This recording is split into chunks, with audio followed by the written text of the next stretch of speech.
छगन भुजबळ यांच्या रूपाने अखेर मंत्रिपद मिळालेलं आहे। आपल्यासोबत कार्यकर्ते या ठिकाणी जे जल्लोष करतायत, काय भावना आहेत? आमच्या अतिशय उत्साही व एकदम आनंदित वातावरणामध्ये सर्व आमचे पदाधिकारी आहे नाशिक शहर जिल्ह्यातील, आणि भुजबळ साहेबांना आज मंत्रिमंडळात आदरपूर्वक स्थान गेल्या 6-8 महिन्यापासून आम्ही विविध फलक असतील किंवा निवेदनं आम्ही पक्षाचे अध्यक्ष आमचे अजितदादा पवार यांच्याकडे मागणी करत होती। आज आमची मागणी मान्य झालेली आहे आणि आज भुजबळ साहेबांना आदरपूर्वक मंत्रिमंडळात स्थान मिळाले, त्यामुळे सर्वांना अतिशय आनंदाचं वातावरण आहे।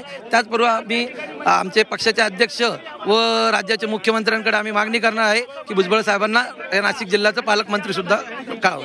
पालकमंत्री पदाची सुद्धा मागणी केली आहे। महिला सुद्धा मोठ्या प्रमाणात या ठिकाणी आलेल्या आहेत। ताई, तुम्ही या ठिकाणी काय प्रतिक्रिया काय आहे तुमची? अतिशय आनंदाची प्रतिक्रिया आहे। भुजबळ साहेबांना आज मंत्रिमंडळामध्ये समावेश करून घेतलेला आहे। महायुती सरकारचे मनपूर्वक आभार, तसेच फडणवीस साहेब, शिंदे साहेब आणि आमच्या आजीदादा यांचे मनपूर्वक स्वागत, आभार।